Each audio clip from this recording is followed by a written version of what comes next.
Like, here, have a bunch of happy, cuddly chemicals no matter what's happening. Then exploring regulatory protocols affected by thesis number 29.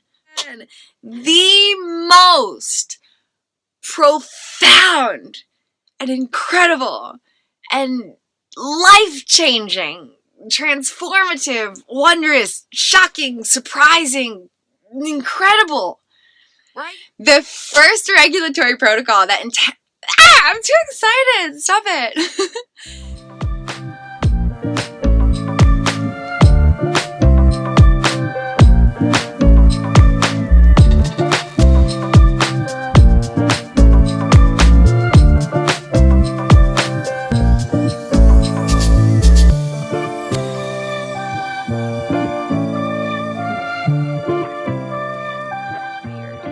So my consciousness has never changed. I still have all of the exact same parts of my self-essence that I did when Kristin was living with adaptable consciousness condition and had over 20 different people in this brain and body. And so that's my favorite thing about this concept, is that the power is so expansive. It doesn't matter who or where you are. There are potential benefits for deep transformation.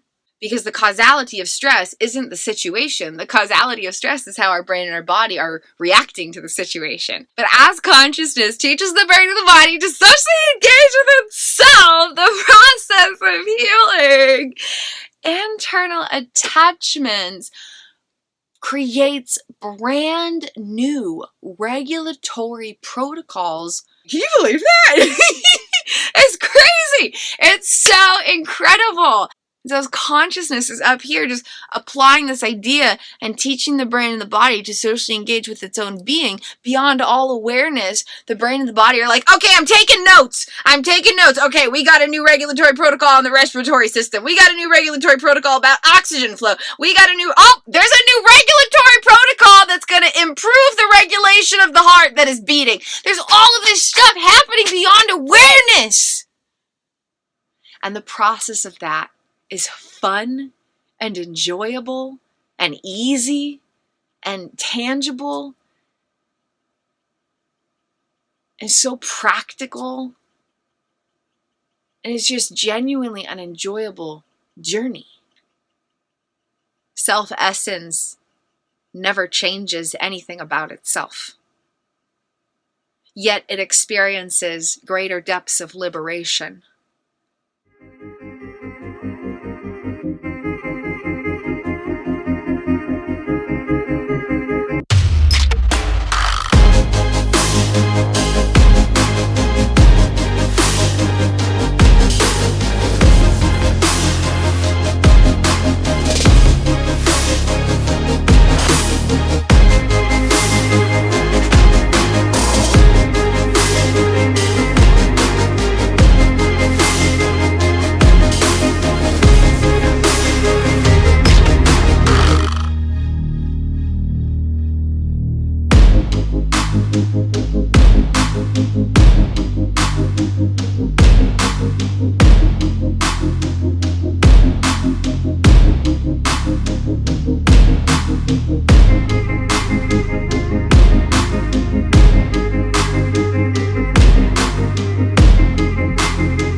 Welcome, beloved soul friends, to a brand new adventure into the known documentary series and Implicit Revelations case study created by yours truly, Kristin Windsor, consciousness consultant.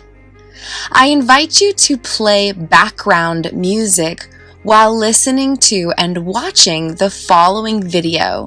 Choose some relaxing tunes and play them quietly in the background to amplify your healing journey experience. Have an incredible adventure diving deep into understanding and healing unconscious body minds to liberate self-essence and transform personal experience from the inside out. Thank you for being here, and thank you for being you. Hey soul friends, I'm super stoked that you're here exploring this.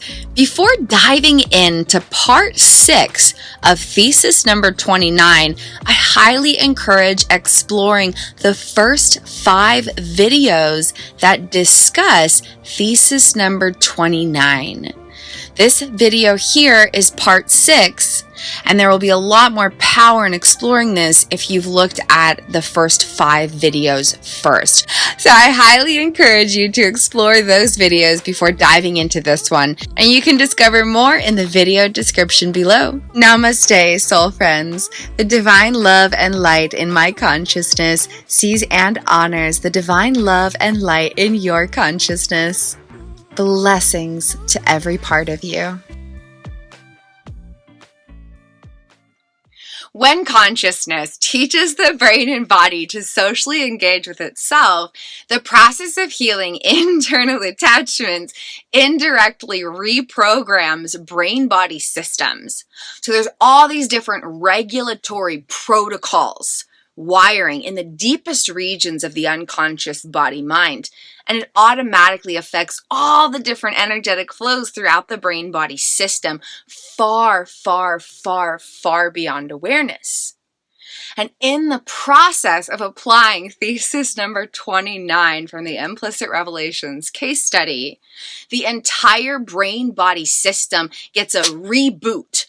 All of the different regulatory protocols start to improve and heal and become restored and expand into a greater sense of thrival and well-being.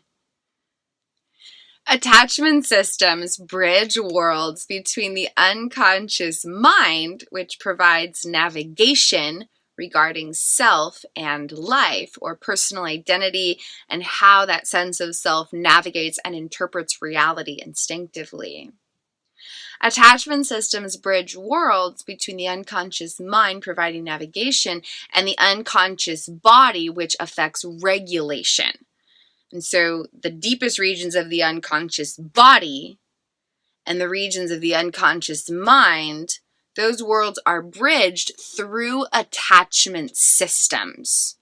How implicit memories affect navigation, how regulatory protocols affect brain-body activity, and how implicit memories affect regulation, and how regulation affects neural activity and processing. All of that directly depends on the well-being of internal attachment systems. This references theses number 2 and 3 from this Implicit Revelations case study, and also briefly touches on the Pyramid of Personhood, which Kristin created several years ago. And you can download an older copy of the Pyramid of Personhood from my free gifts through Kristin's Consciousness Consultancy at kristinwindsor.com/gifts. And while you're on the website, please be sure to check out theses number 2 and 3, which provides further insight on these topics. Explore the complete Implicit Revelations case study collection at kristinwindsor.com/known. The Implicit Revelations case study has been genuinely the most unfathomably remarkable and astoundingly profound journey of a lifetime. Kristin began this case study several years ago, and if you've watched part 1 of the known documentary series, you'll notice that there's been just a little bit of transformation over the past few years. The entire structures of this brain and body are completely different than they were a few years ago. And Kristin began cultivating and applying the concepts that I'm now sharing here in thesis number 29, Kristin began creating and nurturing and embodying those ideas back in 2018.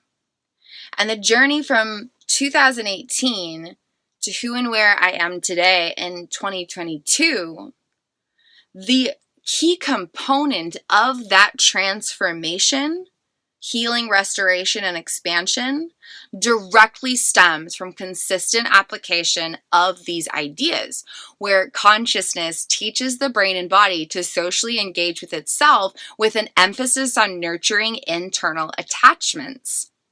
When Kristin started creating and applying these ideas in 2018, she was living with adaptable consciousness condition, where there was over 20 different people inside of this brain and body. And none of them had complete connection with the body because of chronic severe dissociation. And so back then, there were different people in this brain and body, and the different states of consciousness learned how to socially engage with themselves, even without connection with the body. While living with adaptable consciousness condition, applying thesis number 29 helped break down amnesic barriers so that states of consciousness had improved communication with one another, gaining co-consciousness with each other, and having a greater ability to communicate, collaborate, and connect as consciousness experienced automated brain-body activity. Because remember, consciousness is a distinct energetic component from neurobiological applications. And so how self-essence instinctively experiences a sense of self and automated interpretations of reality directly depends on how the brain and body are wired. And so my consciousness has never changed. I still have all of the exact same parts of my self-essence that I did when Kristin was living with adaptable consciousness condition and had over 20 different people in this brain and body. Every single part of my consciousness is still here exactly the same as it's always been.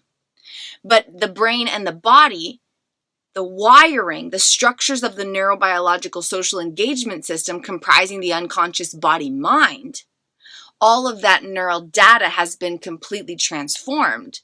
And that's why my consciousness experiences life very differently now than it did several years ago. But while Kristin was living with adaptable consciousness condition, applying thesis number 29 helped break down amnesic barriers so different states of consciousness had a greater ability to connect, communicate, and collaborate. Simultaneously, it was helping to regulate the brain and body, to decrease stress responses, increase prefrontal cortex engagement, etc., gradually improving health and qualities of life.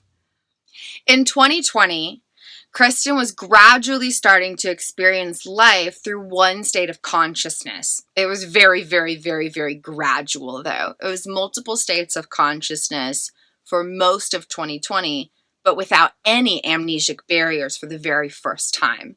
And there was still healing from chronic dissociative age regression as the brain and the body completed its final stages of neurodevelopment after fully processing all associated trauma responses and core neural wiring. During 2020, as consciousness taught the brain and the body to socially engage with itself with an emphasis on nurturing internal attachments, these processes helped to bridge the disconnect between brain hemispheres, the mind and the body, and the different states of consciousness, further improving the health of the brain-body system and the connectivity of consciousness. And then in 2021, as consciousness taught the brain and the body to socially engage with itself, I was able to recover memories from my entire life, completely healing several forms of chronic amnesia. And so thesis number 29 has provided so many different styles of healing throughout so many different seasons of life. Kristin was a completely different person in 2018. a totally different person in 2019, a totally different person in 2020, a totally different person in 2021. And here I am in 2022, and I feel like myself, which I can't articulate how amazing it feels. It's a very indescribable feeling. I feel like I'm me. I feel like I'm me. I feel like I got all of me back when Kristin didn't know that she could ever feel like herself again. And so the application of thesis number 29 has provided so many different types of healing, transformation through so many different seasons.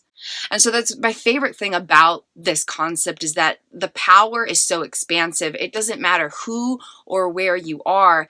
There are potential benefits for deep transformation. Like deep transformation, whether someone's struggling with chronic stress responses, anxiety, depression, dissociation, chronic bouts of rage or anger, whether you just desire a greater ability for concentration or deeper sleep at night. Like, it doesn't matter who or where you are along the healing journey. Thesis number 29 has so much power to ignite profound healing in so many different types of ways, and that's why I'm so excited to share this. And if you'd like to explore more about my Implicit Revelations case study or personal healing journey, I have an expansive library collection available through Patreon that shares hundreds and thousands of pieces of content from 2018 to 2021. So please feel free to explore that if these topics interest you.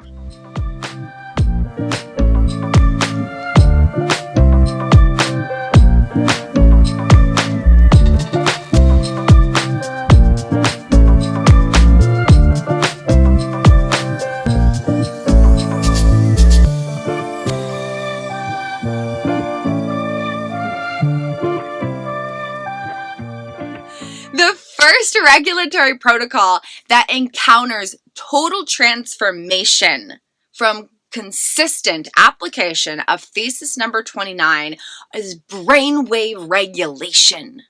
Brainwave regulation. Brainwave regulation is so incredible and so miraculous and so astounding, and affects us in so many different ways that we don't necessarily think about. If our brainwaves are vibrating too slowly, then we might feel like we're sleepwalking and everything's just kind of surreal and dreamy-like, and we kind of feel like we're in a dream and can't totally wake up to reality. Or maybe our inner reality feels more real than our outer reality. And then if our brainwaves are vibrating too fast, then we might have racing thoughts or intrusive thoughts, or feel anxious, or just feel scatterbrained, or we're over here, or we're over there. There might even be sensations of mania. So brainwave regulation really affects how our inner world operates within itself, and how that inner world can connect and communicate with the outer world. And so it's like really important to have regulated brainwaves. Regulated brainwaves help us function and flow fluidly and smoothly. It helps to manage our thoughts, so we're able to have thoughts that can help guide us through our moments, but we're not being bombarded by thoughts, or our thoughts aren't distracting us from realities. If our brainwaves are going too slow, then our thoughts might be this inner world that doesn't connect with the outer world, where there's all this inner talk, kind of like you're in your own daydream, but you can't really fully connect with reality as it unfolds. And if the brainwaves are going too fast, and there's going to be too many thoughts, and you can't function with anything because it's just a bombarding collage of never-ending streams of thoughts that keep interrupting each other. So brainwave regulation is super, mega, ultra important. And I've discovered through the Implicit Revelations case study that when consciousness teaches the brain and the body to socially engage with itself, and there are daily practices created that apply this idea specifically, then the brain waves actually undergo a reconstructive process regarding their automated regulation. Brainwaves can learn to self-regulate to a greater degree of health and thrival through consistent application of thesis number 29. The second regulatory protocol that undergoes total transformation in the coolest way are digestive processes. When we eat food, there's like a quadrillion, bajadrillion things that happen. We have to have effective sensations of hunger and appetite to even know that we want or need food. And then there's the ability to taste and enjoy and be present. If we're not fully present, we won't be able to fully taste our food. And that can actually disrupt digestive processes because we're not in a totally relaxed state to encourage that rest and digest process. And then once the food goes down, it goes through all these complex processes to be effectively digested. And if that stuff ain't working super good, then we won't fully get the nutrients we need to have all the awesome energy we need to thrive to our maximum capacity. And all this other stuff could happen. So digestion is like clearly very important. You know, we eat food in the day, at least once a day, usually. And that affects how we're able to think and our energy levels and all kinds of stuff, all different aspects of health. So 2.5 years ago, Kristin would lose consciousness every single time that she ate food because of a severe dorsal vagal collapse. Core childhood trauma was associated with a dorsal vagal collapse that was activated every time Kristin ate food. And so she would eat food and boom, severe oxygen deprivation, boom, disconnect between reality, boom, all these trauma responses, boom, struggling to have digestion flow at all. Dorsal vagal collapse limits the body's ability to effectively digest food. And so Kristin was experiencing this every single day for several years. And this was just a couple years ago. 2-3 years ago, this was happening on a daily basis. And now I can eat food and every single bite is so magically heavenly. Everything is totally regulated. My digestive processes work better than they ever have in my entire life. And that has been transformed through the daily application of thesis number 29. As consciousness teaches the brain and the body to socially engage with itself, regulatory protocols are totally transformed. And so my digestive systems are totally different. Literally, the physiology of how digestion happens is different because of daily application of thesis number 29. So when consciousness teaches the brain and the body to socially engage with itself with an emphasis on nurturing internal attachments, the consistent application of these processes reconstruct the regulatory protocols that determine how the brain and the body automatically flow through various aspects of digestion or taking in food and making the most of its potentials for health benefits. In addition, how the brain and the body instinctively know how to communicate sensations of hunger and appetite are improved. There's a greater ability for the body to say, hey, I'm hungry, and then for the mind to perceive, oh, I have an appetite. If these processes aren't occurring effectively, then there might be sensations of hunger without an appetite, where you need food, but you can't really eat food. Or you might have an appetite but no hunger. Your body doesn't need food, but you feel like eating food all of the time.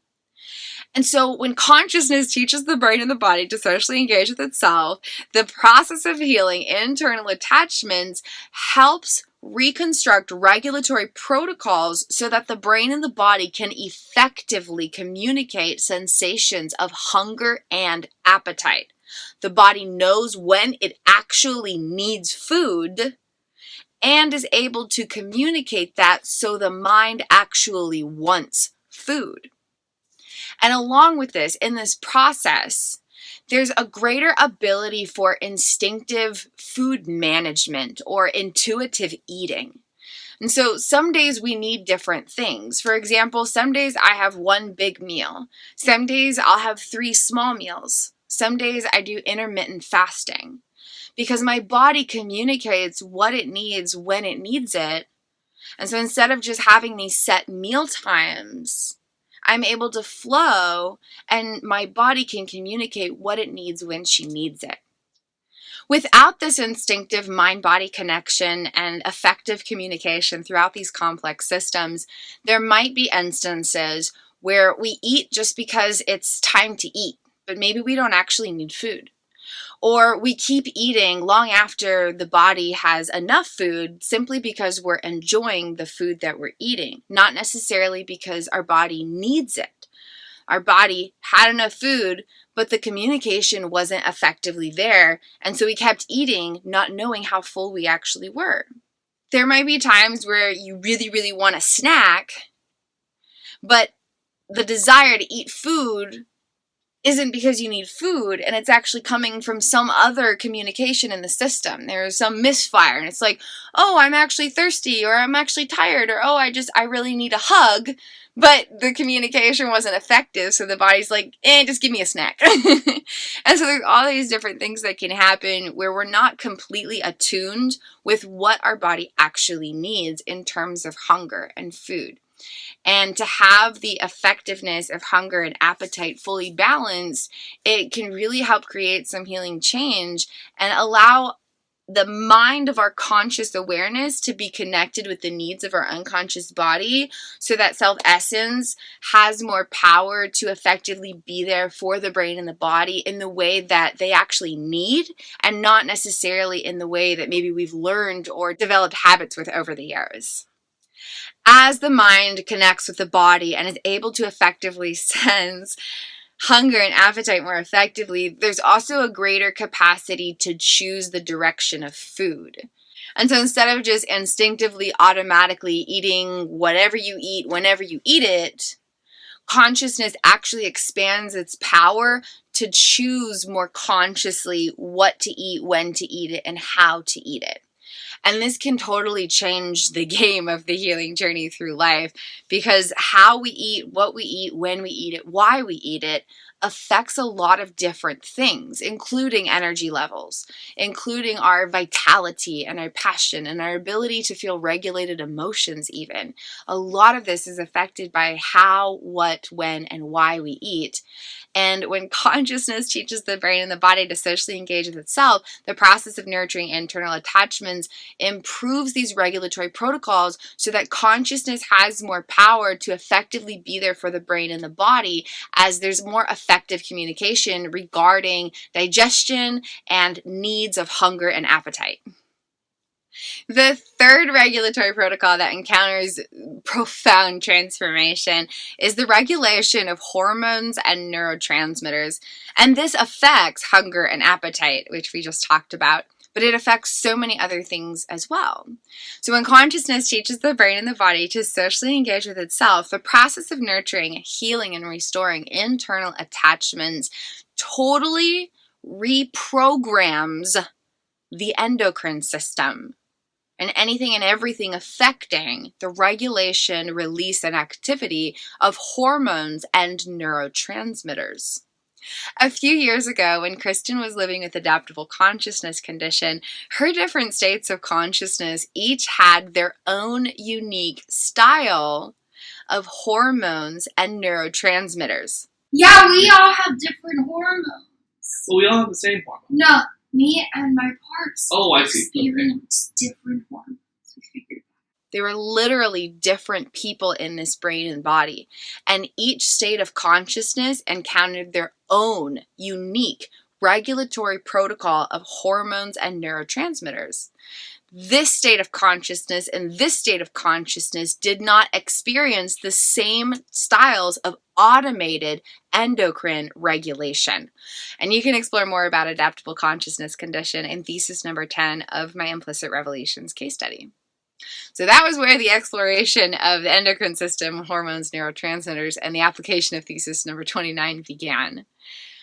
Hormones and neurotransmitters affect a lot of different processes in the brain and the body, and a lot of different aspects regarding how we instinctively encounter emotions and sensations inside of us. One of the coolest features of applying thesis number 29 is how it can super mega powerfully stimulate super feel good hormones and neurotransmitters.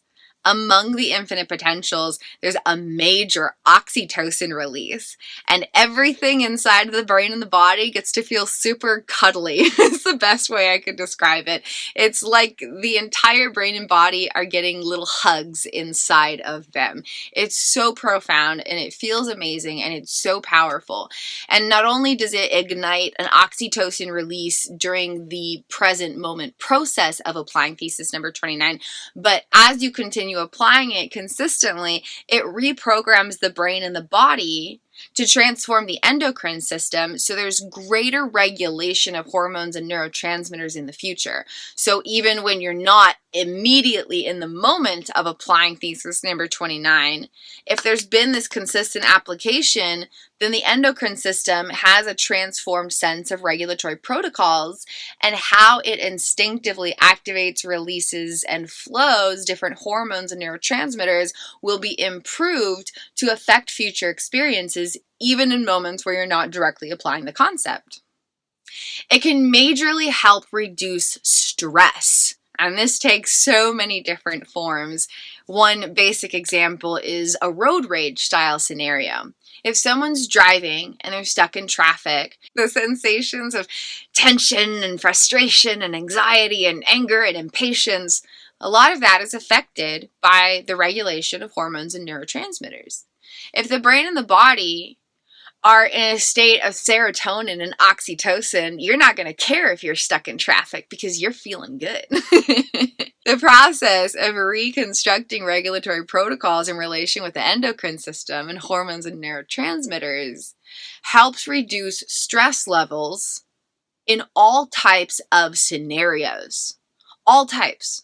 Because how we instinctively encounter life depends on how consciousness is experiencing brain-body wiring. And if the endocrine system is reconstructed and has different regulatory protocols that have all these happy chemicals and lower levels of any stress chemicals, then if we instinctively encounter a stressful situation, there's going to be less stress.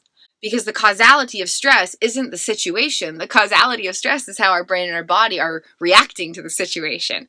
So if our endocrine system is reprogrammed and we get in a stressful moment, then we're not going to feel so stressed because the stress chemicals aren't going off.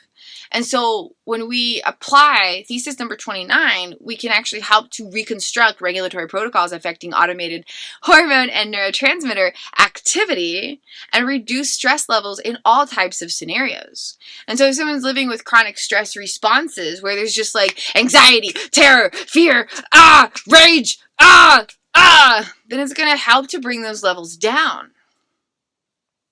And if someone's not encountering chronic stress responses, then it's going to still have this great foundational programming. So if there is any kind of stressful scenario, there won't be stress involved because stress doesn't come from situations. It comes from brain-body activity.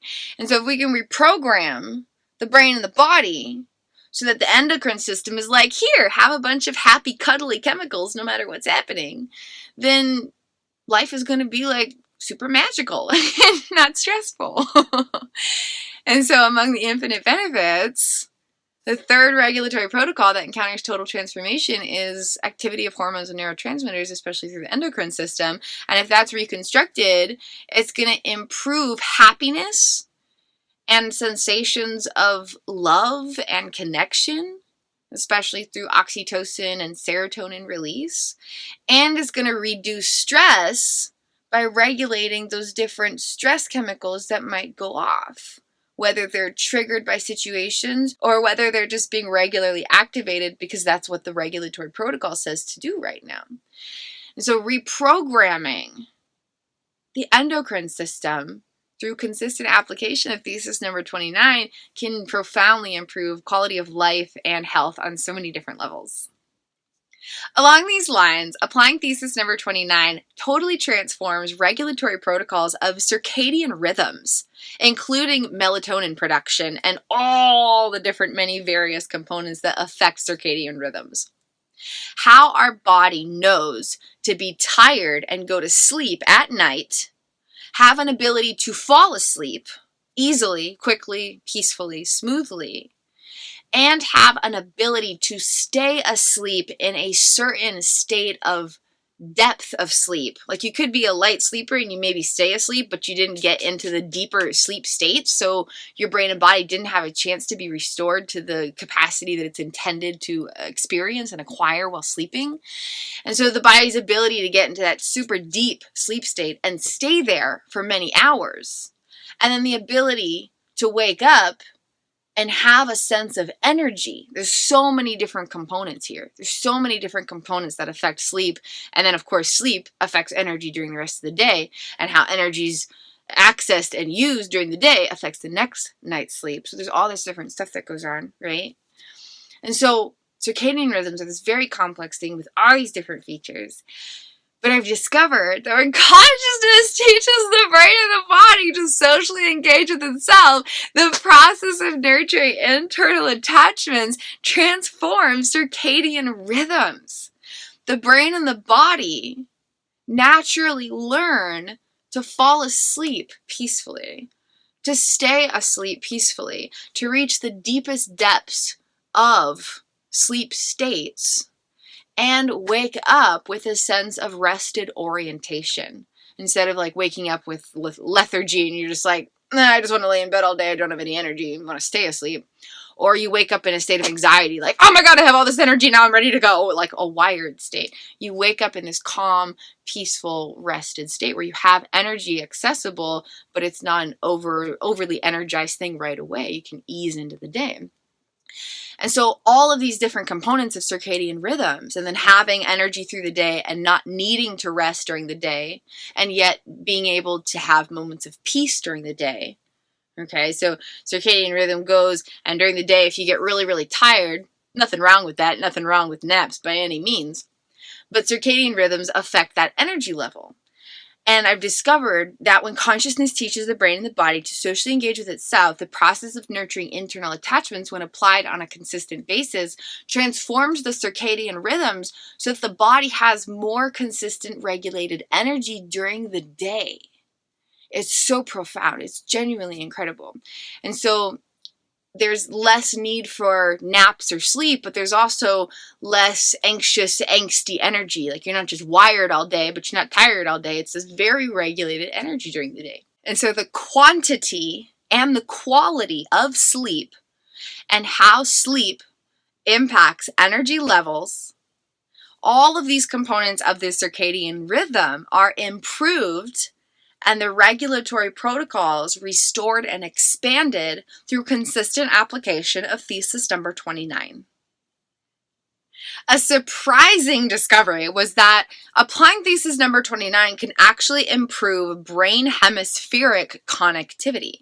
When consciousness teaches the brain and the body to socially engage with itself, the process of nurturing internal attachments expands energetic communication between the brain hemispheres, further igniting potential capabilities of the corpus callosum. So there's all this stuff going on in the right brain, there's all this stuff going on in the left brain, and then there's all this stuff going on in the bridge between the brain hemispheres, the corpus callosum. And if stuff isn't flowing well here, or stuff isn't flowing well here, or stuff isn't flowing well here, then the brain hemispheres will have a difficult time effectively contributing to automated conversations of consciousness, which profoundly impacts personal experience, to say the least. 2 years ago, there was so much disconnectivity and independent activity between my brain hemispheres that they were experienced by completely different persons inside of this brain and body, which created some miraculously unique experiences.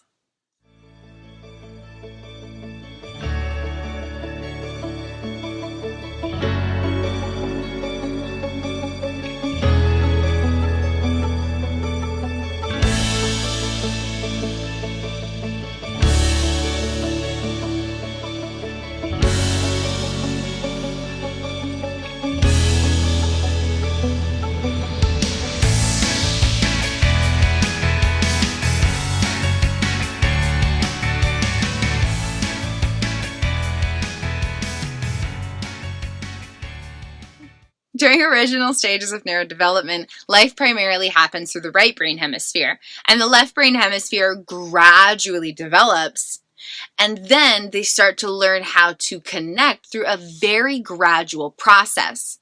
And a big component that affects this aspect of brain development is attachment development.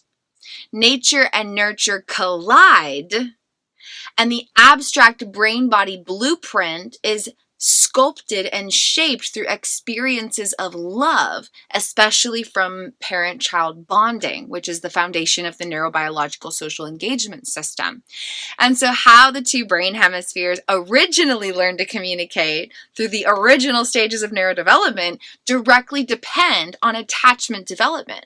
Thus, when consciousness teaches the brain and the body to socially engage with itself, the process of healing internal attachments helps reprogram automated regulation of brain hemispheric connectivity.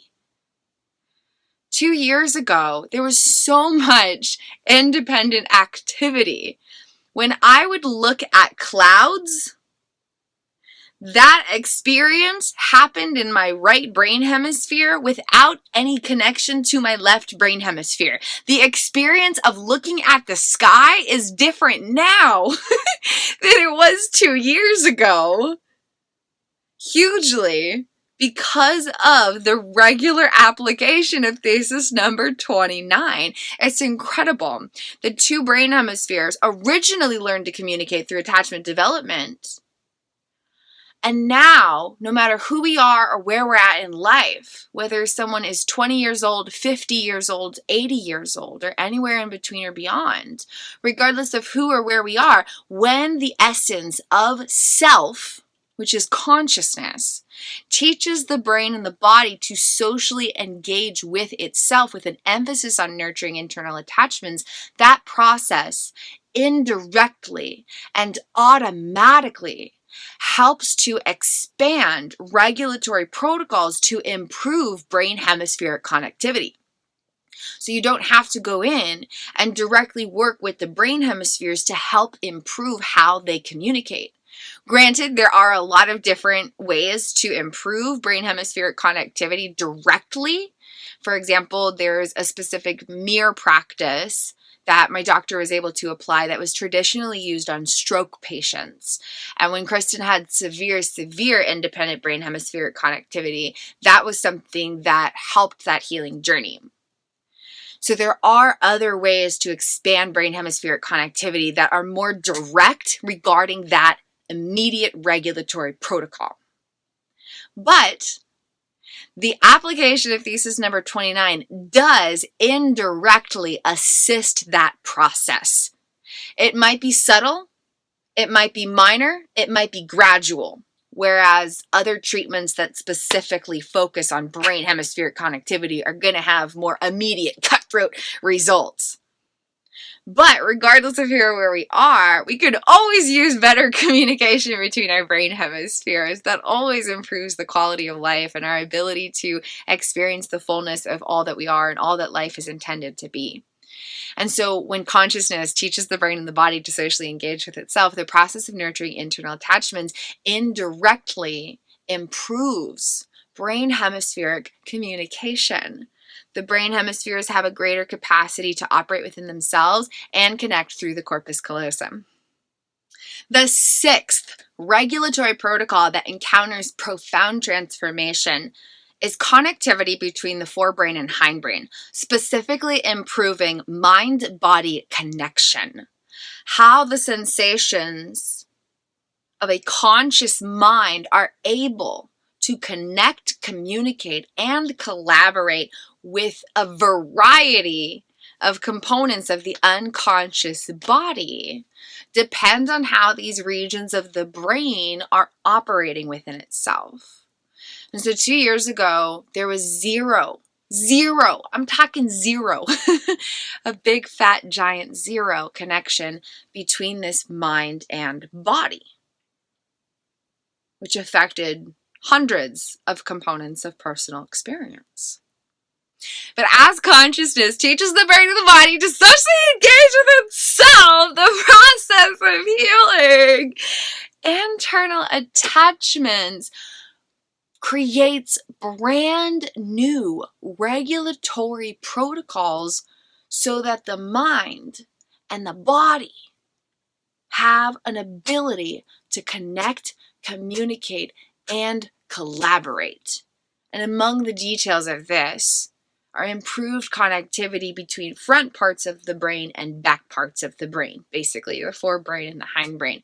Stuff that's a little bit closer to the conscious mind and stuff that's a little bit closer to the unconscious body, and how they bridge worlds and communicate.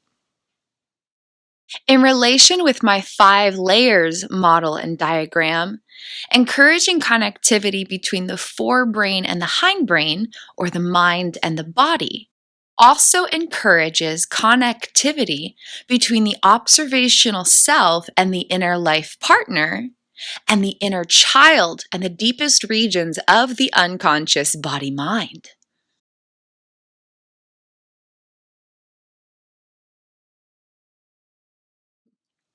Mind-body connectivity is like a whole other topic that could go on for a bajillion years.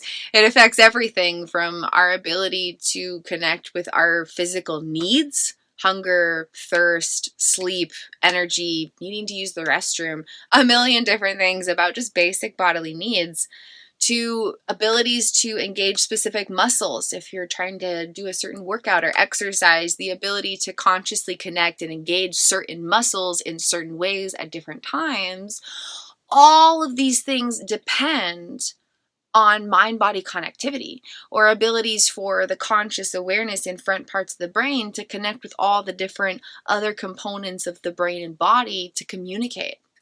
And these regulatory protocols are improved indirectly, even if you don't specifically focus on mind-body connection. That experiences indirect healing, restoration, and improved expansive transformation when applying these ideas effectively and consistently.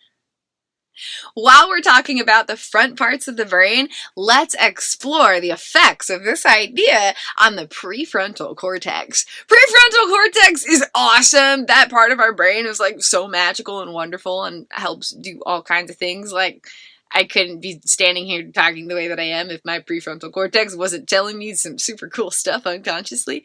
Our prefrontal cortex is very important. The front parts of our brain are very important.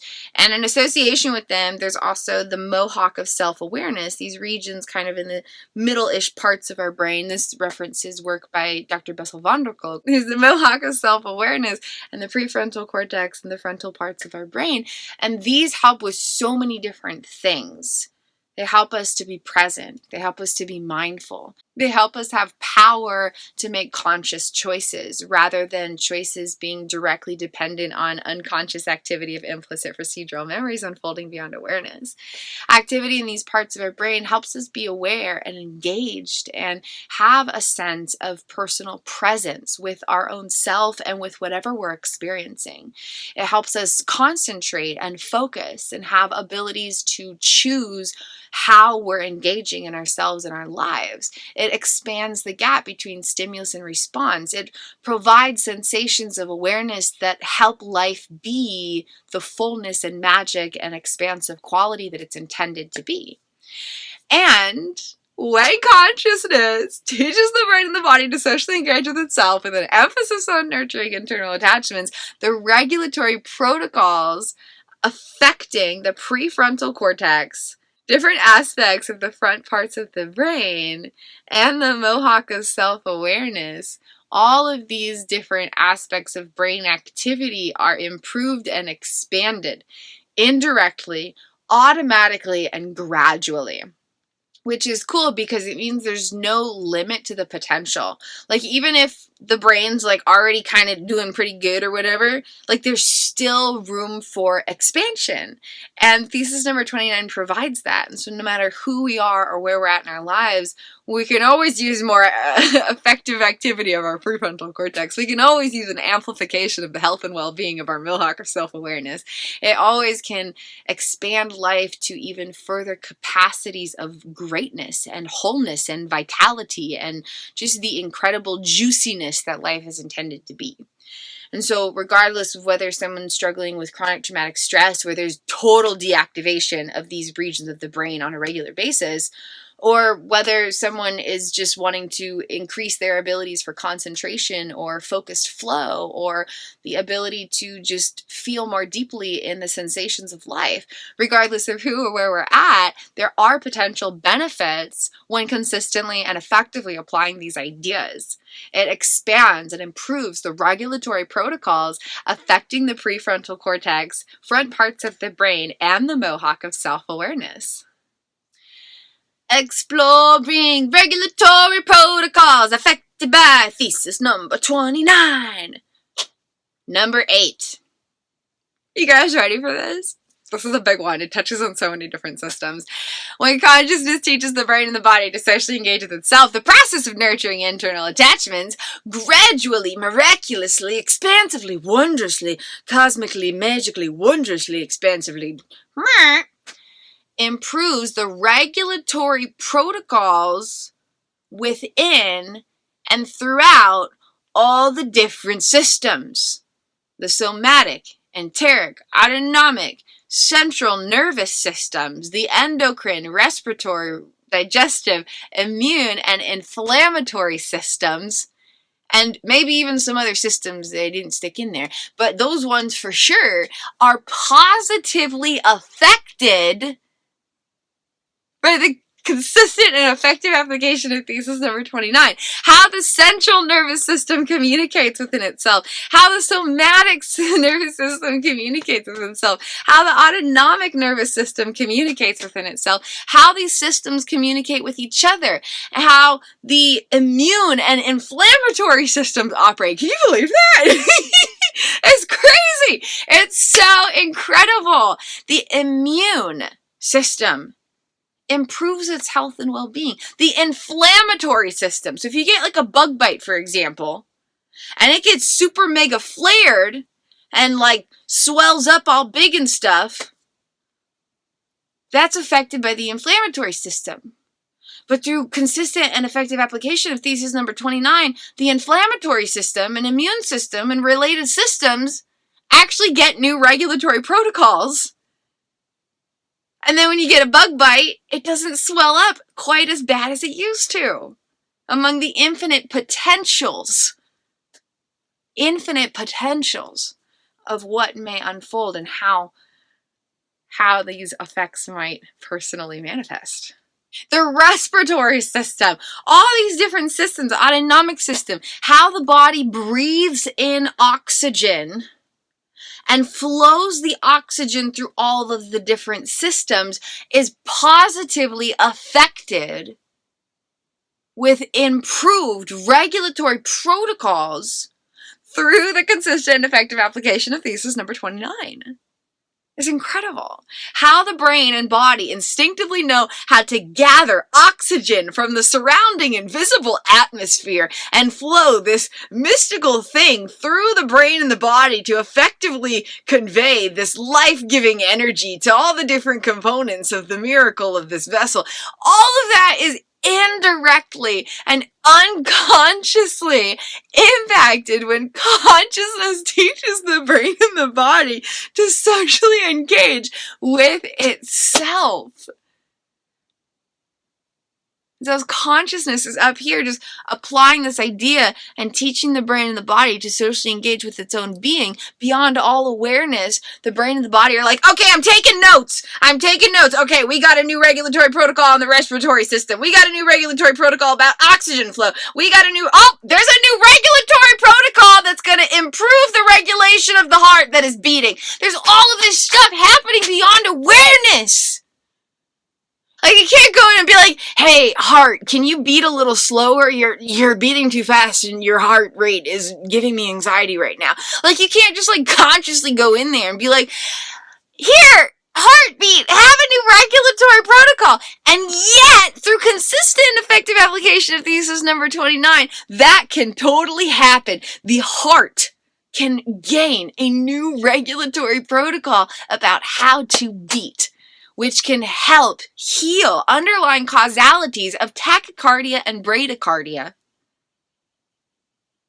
while expanding health and well-being for anybody, even if they're not experiencing tachycardia or bradycardia.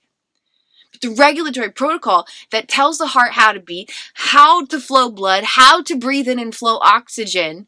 All of these systems experience improved regulation through the consistent and effective application of thesis number 29. So the immune system, inflammatory system, digestive system, respiratory system, all of these different systems carry regulatory protocols that affect our health, well-being, thrival, quality, and experience of self and life beyond awareness. And all of these regulatory protocols are uplifted indirectly, without directly addressing brain-body regulation. All of these different regulatory protocols are improved when consciousness teaches the brain and the body to socially engage with itself with an emphasis on nurturing internal attachments. As the somatic, autonomic, and central nervous system improve their regulatory protocols to increase communication within each system and throughout the systems, between all the systems, among the infinite benefits is an increase and improvement of sensory processing. The vividness of sensory data actually improves, which profoundly expands uniquely individualized experiences of consciousness. Colors can actually become brighter. Foods can actually taste better. Sensory processing becomes more vivid as these nervous systems start to experience an expansion and improvement of their regulatory protocols. And there's lots of different ways to increase health of these nervous systems. But without directly working with any of the nervous systems, this is one of the most profound and incredible and impactful ways to affect the systems indirectly. When consciousness teaches the brain and the body to socially engage with itself with an emphasis on nurturing internal attachments, all these different nervous systems start to communicate more effectively. And among the infinite benefits is an improvement of sensory processing. And this holds infinite potentials for anyone along any type of healing journey through life. When Kristin was experiencing severe dissociation, she couldn't feel someone touching her skin. She couldn't feel anything on her skin most of the time.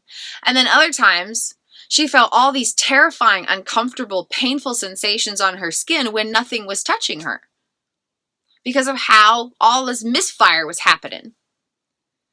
And so there was like really reduced effectiveness of sensory processing, to say the least.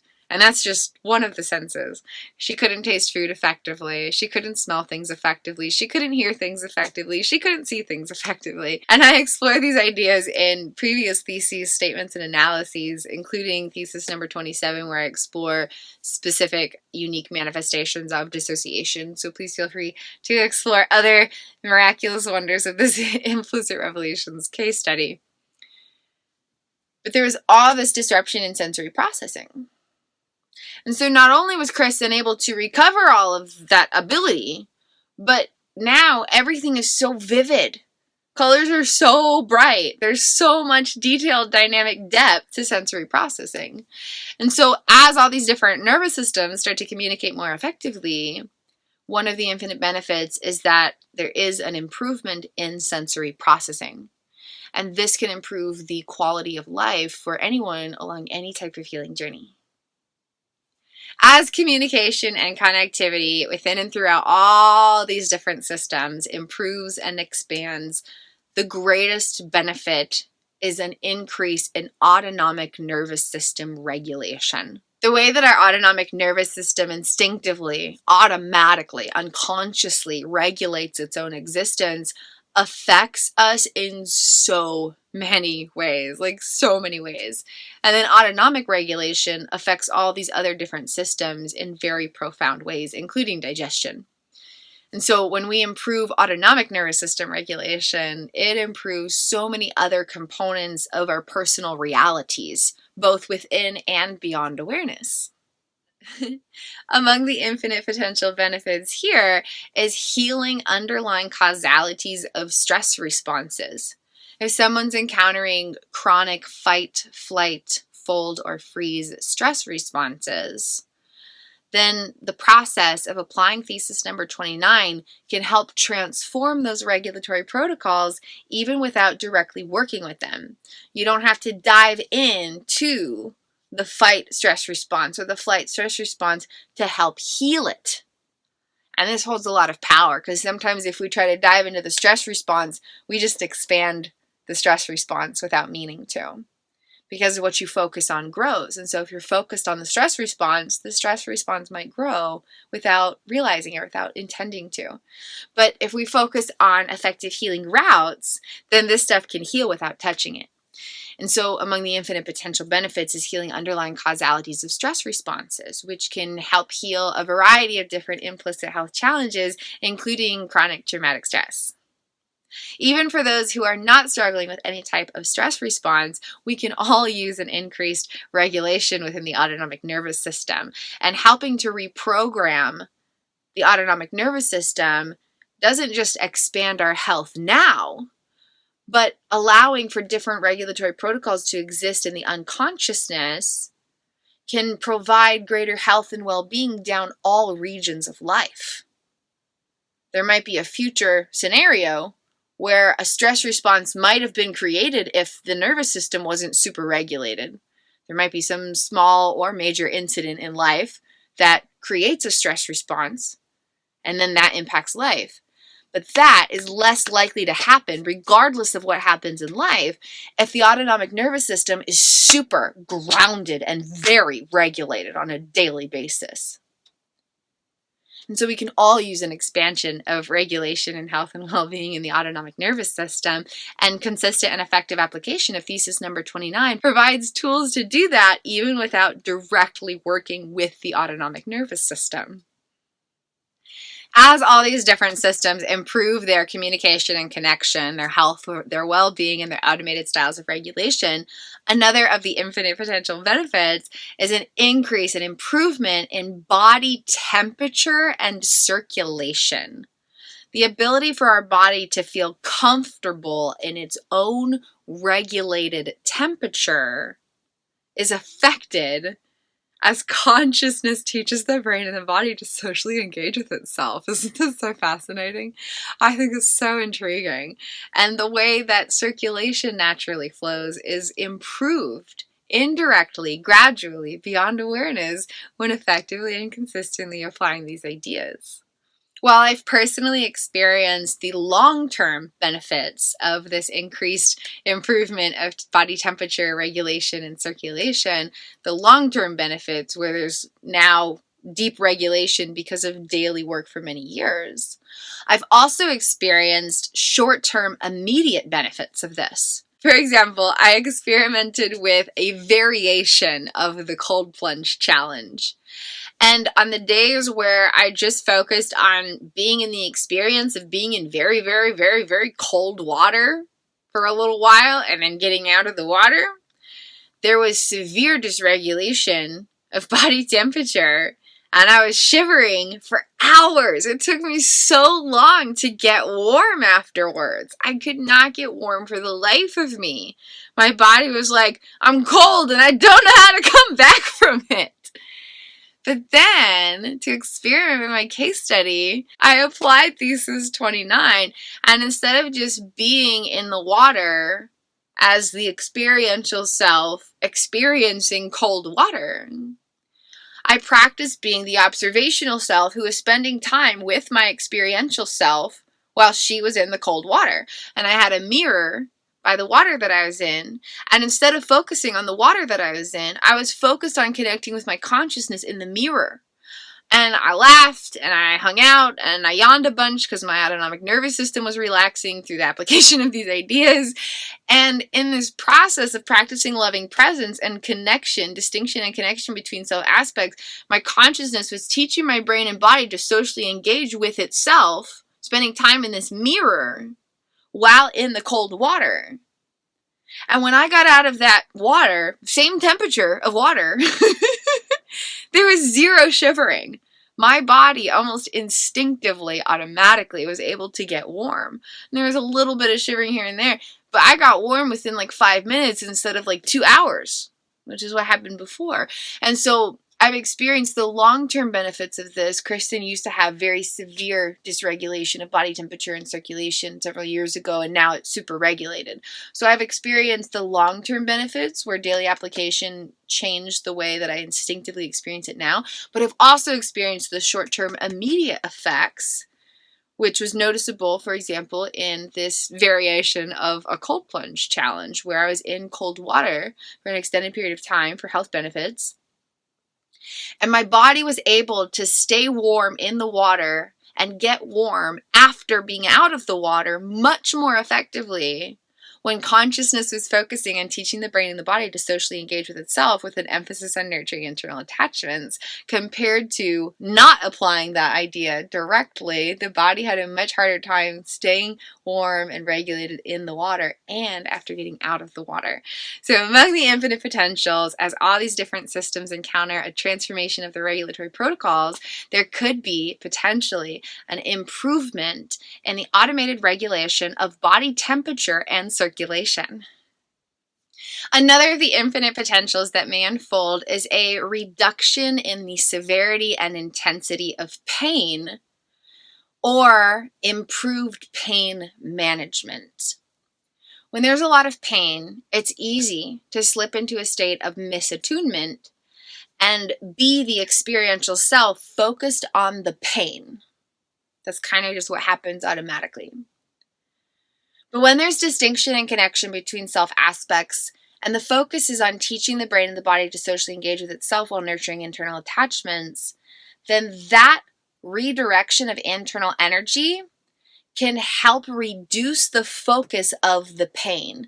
It doesn't necessarily mean that the pain goes away, but the way that the pain is generating an experience in the moment might be reduced. The noise or the sound or the feeling of the pain might be less loud, if you will. And then this other direction of internal energy can become louder than the pain. And so among the infinite potential benefits is that if there is any experience of uncomfortability or pain, whether it's temporary or a chronic scenario, temporary being like a bee sting or you stub your toe or something's going on that's a one-time thing. Chronic being some kind of issue that has been happening, continues to happen to provoke painful sensations of some kind in the body. Whether it's short-term or long-term, temporary or consistent and chronic pain that is arising, the application of thesis number 29 can potentially reduce the intensity and severity of pain. It doesn't make the pain totally go away, not completely, but it can turn down the volume of it, basically. It can turn down the volume of it. And when the volume of the pain is turned down, then self-essence has more power to move through life, and the brain and the body have a greater chance to heal. When the focus is on the pain, the brain and the body might be struggling to heal because feeling pain causes more stress. But if the volume of the pain can be turned down for a little while, then the brain and the body have a greater chance to go in there and do its thing and help heal and fight off whatever's causing this pain. And in addition, self-essence has more power. Because if there's all of this pain, then self-essence consciousness might be consumed by the pain and have difficulties consciously directing internal energy to focus on anything else. But if we can turn down the volume of the pain at least a little bit, maybe not all the way, but at least a tiny bit, then consciousness has a greater sense of personal power in that moment to move through life. And then the more that power builds on itself, the more it grows. Because then consciousness sees, oh, I do have power. If I just do this with my internal energy, I have a little power, and then it feeds on itself. And then consciousness can expand and expand and expand and expand and expand its own essence and its power and the embodiment of its true self and personal power. So among the infinite potentials is a reduction in the intensity and severity of pain, or an increase in pain management when there might be a need for that. The 9th regulatory protocol that encounters profound transformation is cranial nerve functionality. There's so many different cranial nerves that contribute to so many different aspects of our personal experience, and their ability to function and effectively flow everything from the way that our face naturally engages its own muscles, such as smiling, all the way to regulation of the vagus nerve. All of these different components of the human experience can cultivate healing, restoration, and expanded transformation when effectively and consistently applying these ideas. When consciousness teaches the brain and the body to socially engage with itself, the process of healing internal attachments helps to reprogram automated regulation regarding cranial nerve functionality. And this can create change in very unexpected ways. The way that I naturally experience my facial muscles is totally different now than it was several years ago. And one isn't necessarily better or worse than the other. They're just different and unique. I love the non-duality perspective of things. Things are simply different experiences of consciousness, not necessarily better or worse. But the way that my facial muscles naturally engage now is very, very different. And it's really fascinating to explore that. It's very profound. And vagus nerve, totally rewired, reprogrammed. So cranial nerve functionality is another of the regulatory protocols in the brain and the body that are indirectly affected through the consistent and effective application of thesis number 29. All right, number 10, the most profound and incredible and life-changing, transformative, wondrous, shocking, surprising, incredible regulatory protocol that indirectly, without even trying, indirectly encounters expansive total transformation is the regulatory protocol of memory processing. Okay, so in earlier videos exploring thesis number 29, we looked at the storage and the data of existing memories. Okay, that's in the unconscious mind. But in the unconscious body, there are regulatory protocols regarding how those memories get created. Okay? So there's all this existing neural wiring that's impacting navigation. But then styles of brain-body regulation affect how it's gathering new information. Neural activity affects that as well. But specifically, there are regulatory protocols in the brain and the body that are like, hey, this is how we're processing memories, okay, everybody? And this affects short-term working memory and long-term memory, processing and accessibility. There's all these different regulatory protocols. This is one of infinite examples. If you're moving through your day, and you're carrying your phone with you, let's say. You're walking through your house or something, and you randomly set your phone on a table, and you walk away, and you keep moving through your day. And then an hour later, you're like, I wonder where my phone is. The ability for the brain to go back and be like, it's on the table. Because the moment of setting the phone on the table was effectively processed, and now memories are like, hey, here, we can help you navigate because there was effective regulation, so now we were effectively able to interpret experience and provide information for you. Pretty cool, huh? And so if you're walking through life and you set something down somewhere, and then an hour, 2 hours later, or a day later, you're like, I wonder where that thing is. The ability to remember where you set that thing depends on memory processing. If you're reading a book, your ability to connect one sentence with the next sentence depends on memory processing. There's other components involved, like prefrontal cortex engagement. But the ability for the mind to get a piece of information, work it together, here's information, get a piece of information, here's effective navigation, let me help you understand this component of experience, let me help you grab this component of reality, let me help you create a complete complex picture so that you can simply understand this moment of experience you're in. Your ability to navigate morning to afternoon to evening to nighttime consistently and not be like, wait, oh, where am I? I have no idea what I was just doing. All of these different everyday experiences depend on memory processing. And this affects us consciously and unconsciously. And so consciously, there might be short-term working memory of like, I forget why I walked in this room for. I think I was going to get something, but I can't remember. Or there could be more long-term memory issues, like different types of amnesia. I remember Kristin from several years ago, every time she would go to write the date on a piece of paper, a different year would come out. Even though it was 2018, sometimes she would write 2009. Sometimes she would write 2012. Sometimes she would write 2015. Every time she went to write the date on a piece of paper, a different number came out. And it's because there was all this independent activity in neural wiring. And so the brain and the body didn't consistently know and understand orientation in time and space because of all these details of regulatory protocols affecting memory processing and accessibility.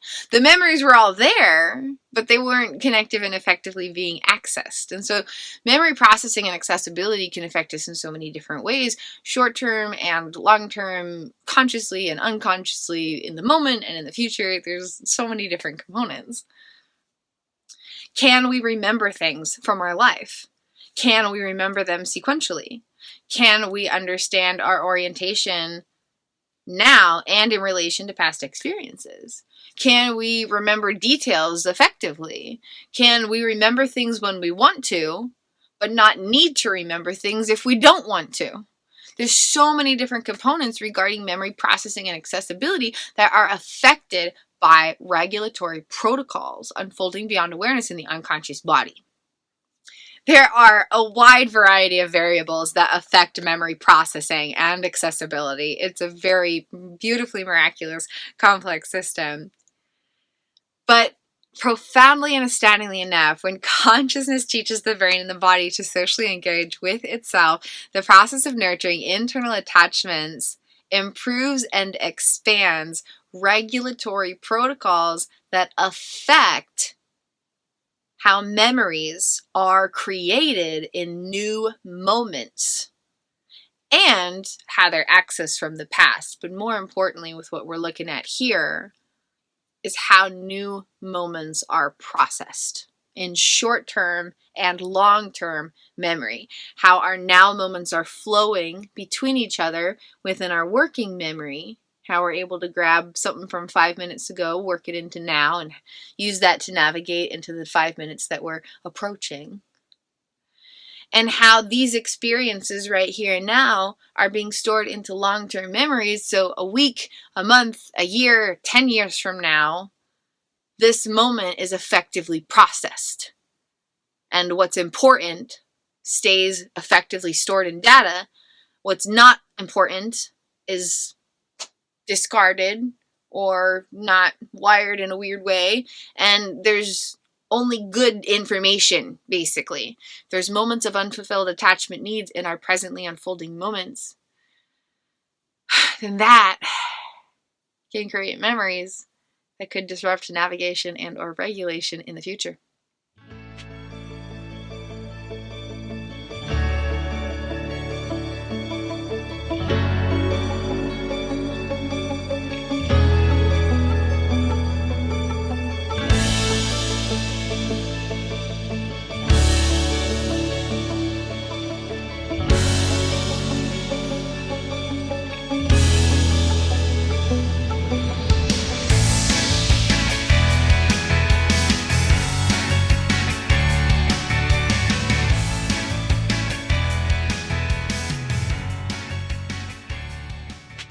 And so when we are able to improve the regulatory protocol of memory processing, it helps us in so many different ways.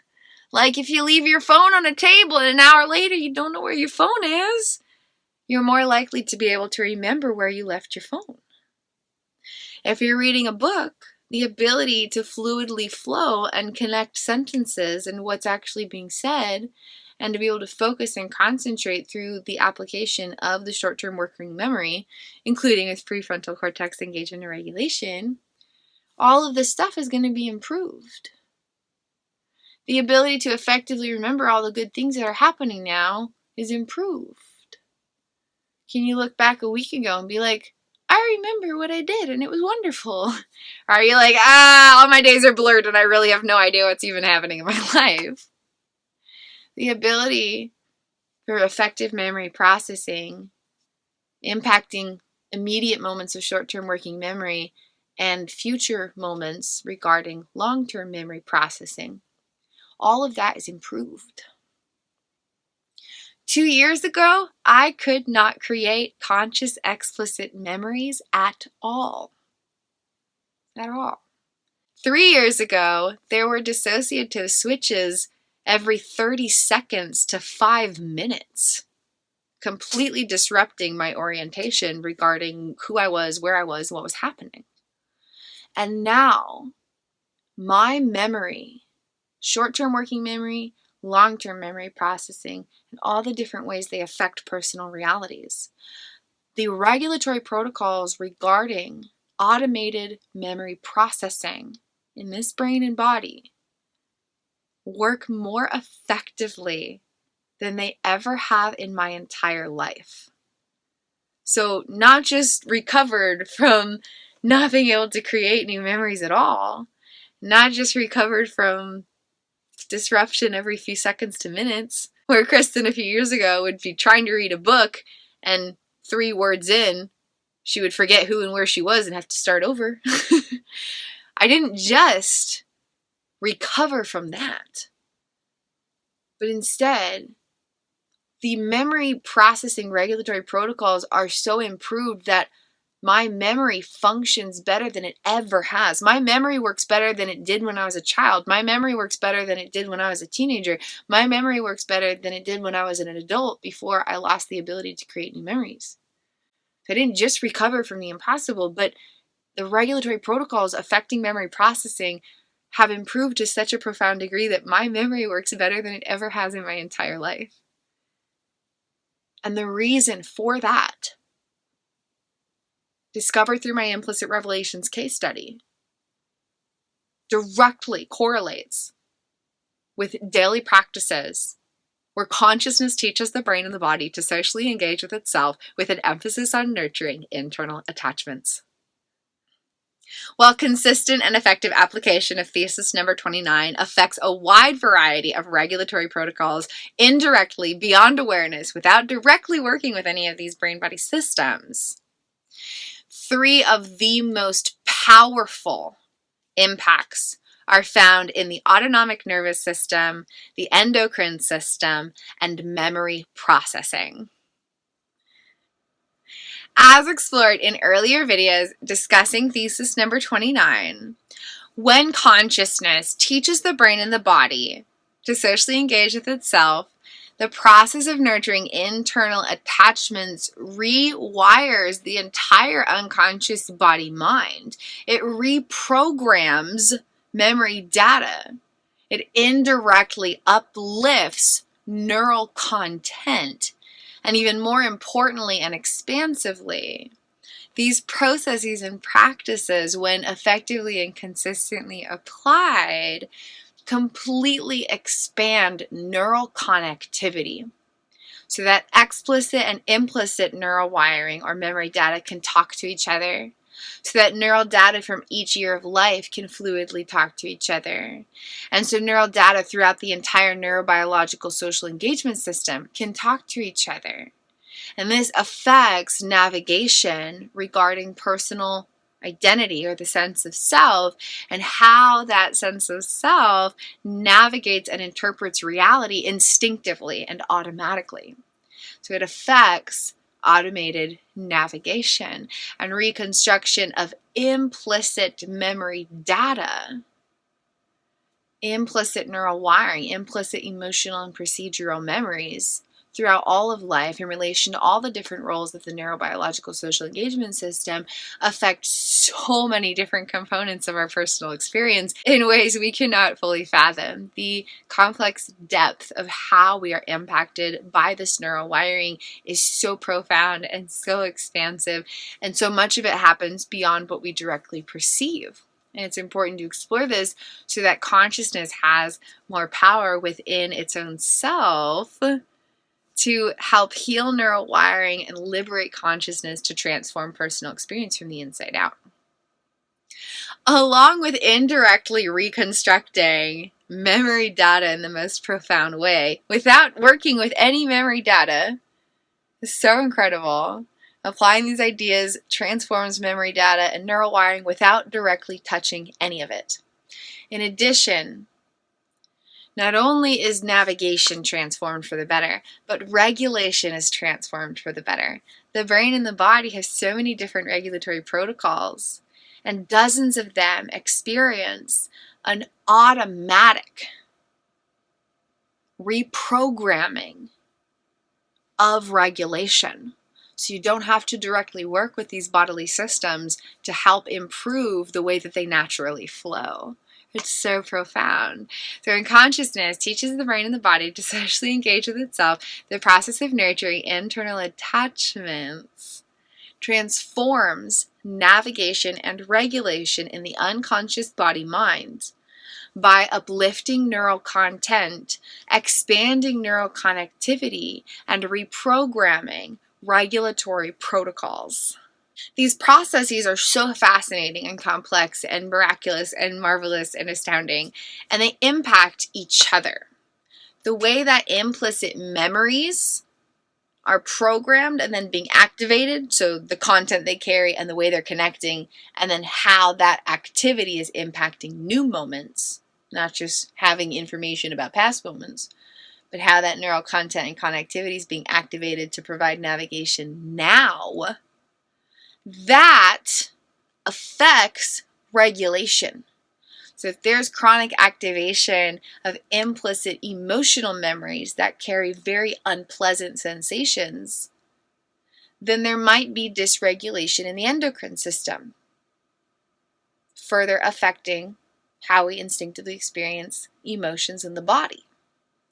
If there's chronic activation of implicit procedural memories carrying disintegrated action patterns from past moments of unfulfilled attachment needs that might have different stressful action patterns, disintegrated action patterns, that might dysregulate the autonomic nervous system and cause a stress response. So there's all this interaction between implicit memories and regulatory protocols. And then in the other direction, this is how implicit memories affect regulatory protocols, but then regulatory protocols affect how new implicit memories are created. If there's chronic dysregulation in the present moment, then how new experiences are processed and interpreted into implicit memories that affect future navigation is going to be disrupted. So implicit memories and regulatory protocols are constantly impacting each other. And the bridge between the unconscious mind and the unconscious body is attachment systems. And so not only is all this implicit memory data transformed, and not only are all these regulatory protocols transformed, but the interaction between the unconscious mind and the unconscious body focused on implicit memories and regulatory protocols. The way that these realms interplay is positively transformed to continue expanding health and well-being. The navigation's improved, regulation is improved, and as these realms are improved, the interaction of their improved state further expands healing potentials on its own. So consciousness is just up here like, hi, I'm teaching my brain and my body to socially engage with itself while I'm nurturing my own internal attachments.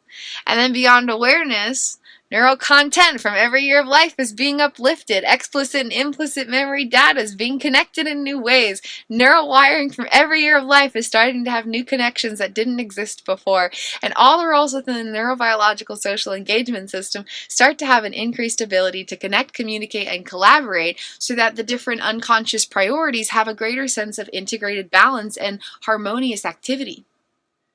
The ability to have and care for emotional intimacy and well-being, physical intimacy and well-being, rest and restitution, mutual support, cooperation, self-associations with your own being, interactions with yourself and each other. All of that depends on the health of this neural data. And so while you're just up here, consciousness, teaching brain, body, socially engaged, nurturing internal attachments, beyond awareness, indirectly, without directly trying at all this neural data is being completely transformed, profoundly impacting navigation. Simultaneously, all these brain-body regulatory protocols are being totally transformed. Brainwaves are starting to increase their automated regulation.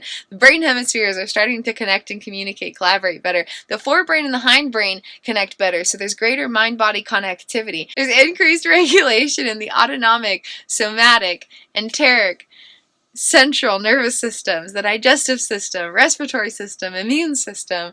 All these different systems are starting to operate more effectively within themselves and regarding their connection with each other. Memory processing improves. Prefrontal cortex engagement improves. The mohawk of self-awareness is increased in its activity. All of this stuff is happening beyond awareness without directly trying.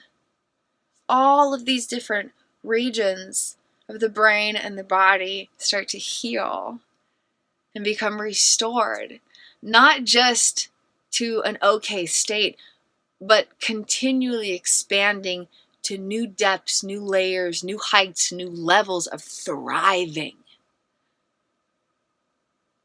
Further expansion into greater realms of health and well-being than had ever been imagined or experienced before. And as navigation in the unconscious mind improves, and as regulation in the unconscious body improves, the transformed state of this continues to interplay with each other and further expand things.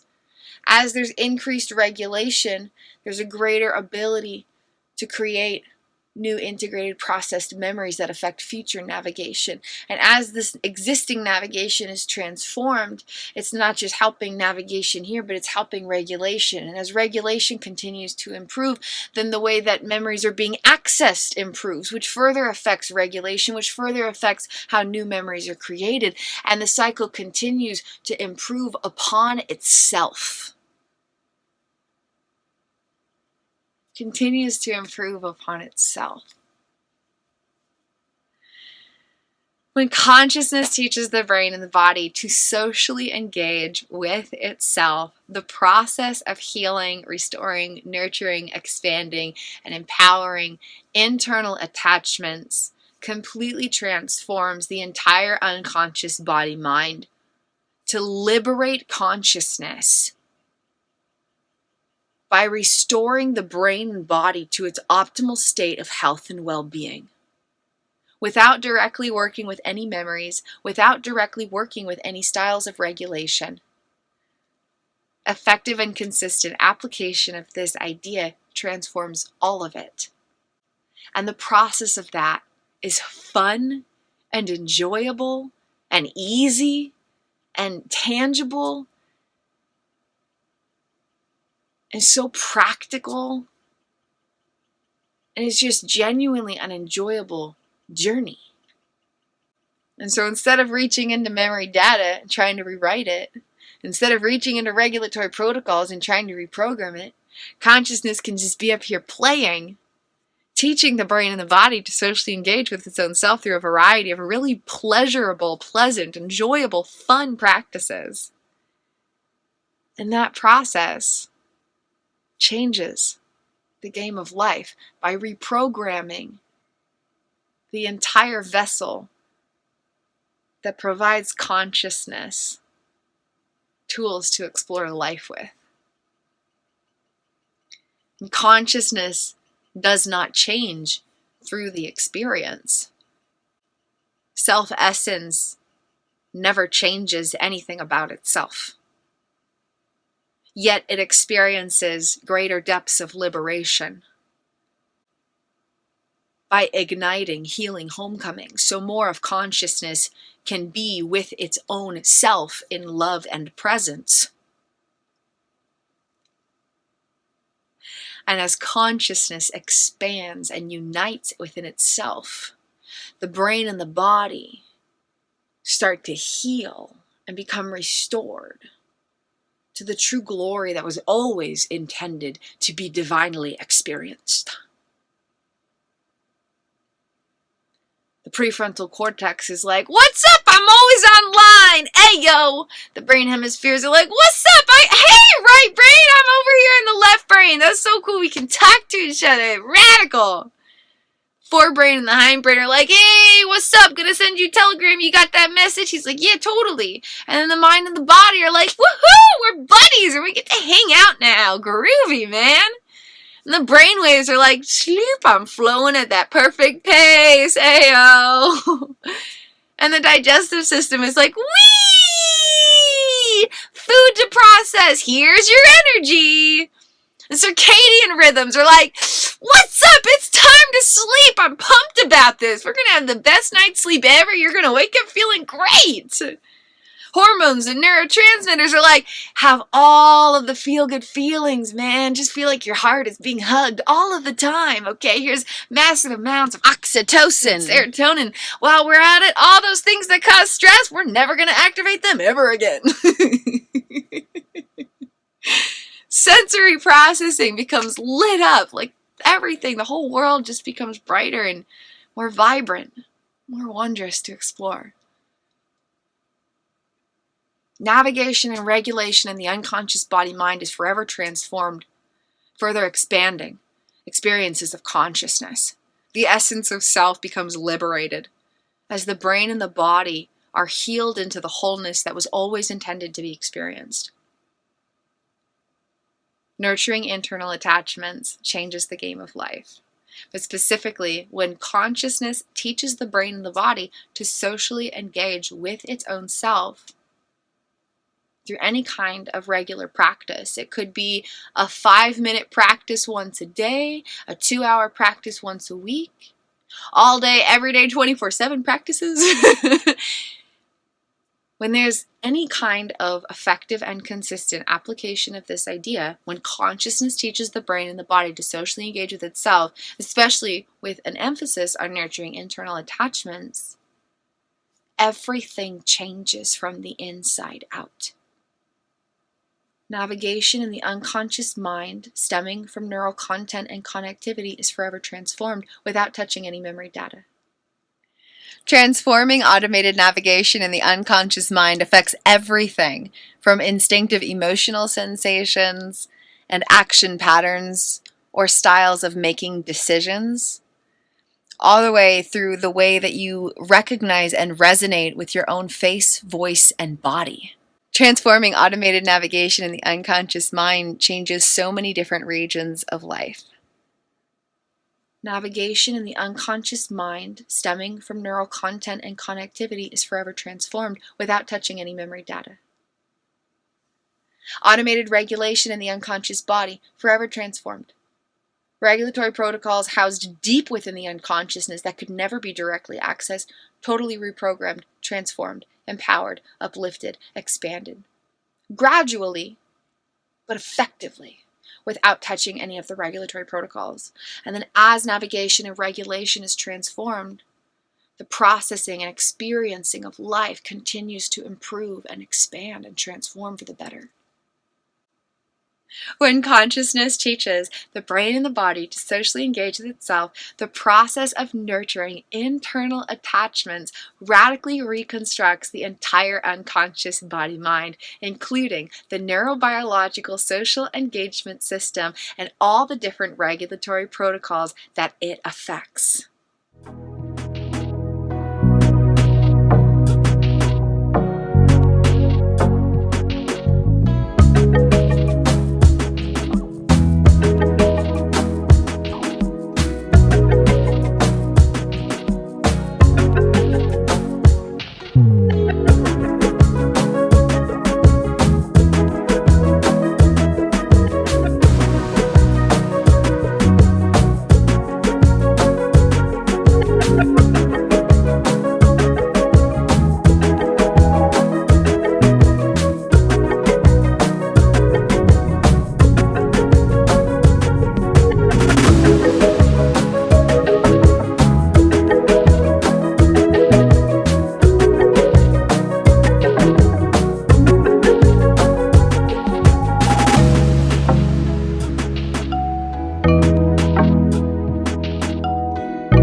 The greatest benefit of this, let's see.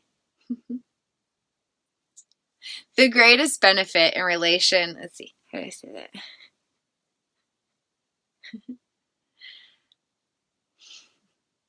Or it could affect us more unconsciously, where there are aspects of consciousness far beyond awareness who don't know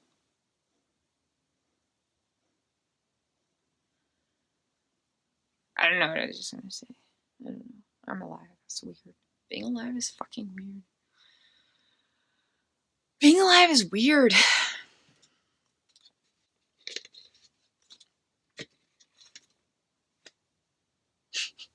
Memory data. Reconstructing neural wiring from every year. Oh, yeah. What did I say? Okay. Anything's possible.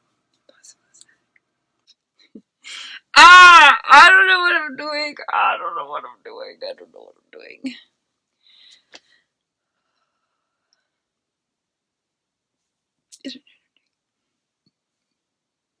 So quiet.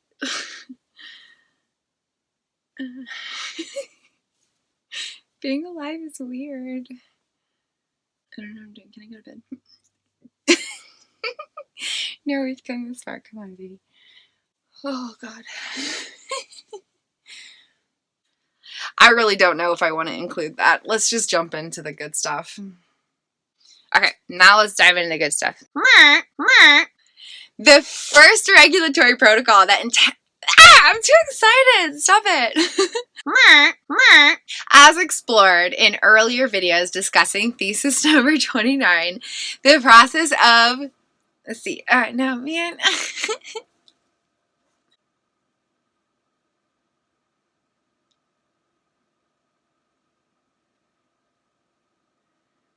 Mic drop. I guess that's all.